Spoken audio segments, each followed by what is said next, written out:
ताई तू काय बनवतीये? अगं मी पुणेकरांचा आवडता वडापाव बनवते. हो सांग ना मला. हो का? हे बघ 1 किलो बटाटा, अद्रक लसूण पेस्ट आणि कढीपत्ता थोडीशी, परत मोहरी, हळद आणि बेसनमध्ये थोडासा सोडा मिक्स केलेला. आणि बेसनचे असे बघ पातळ, जास्त मध्यम ठेवायचं, जास्त पातळी नको. आणि हे उकडलेले बटाट्याचं सारण आहे का? आता अच्छा, आपण ओके. हे फोडणी द्यायची. स्टार्ट.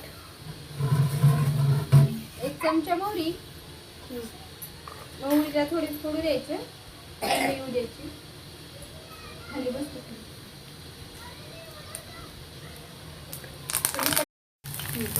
बोला. अद्रक लसूण पेस्ट,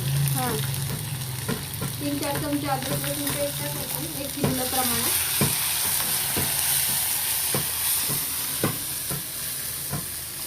आणि हळद, अर्धी चमचा हळद. ते पूर्ण तेलामध्ये भाजून घ्यायचं का? हो, पूर्ण तेलामध्ये. म्हणजे खमंग भाजला ना खूप छान होतं. ते किती मिनिटं भाजायचं? कमीत कमी 5 मिनिटं थोडंसं. तिखटचं गेलं पाहिजे ना. हो.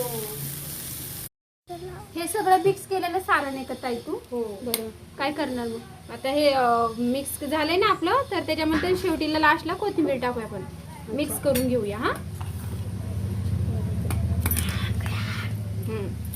शेवटीला गोळे तयार करूया आपण. स्टार्ट. गोळे बेसनमध्ये बुडवून तेलात सोडून द्यायचे.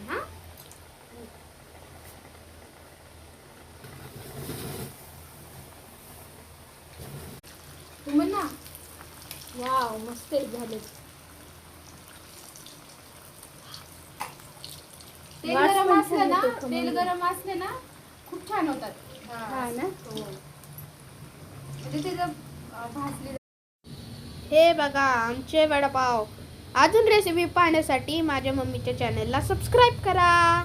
Bye bye.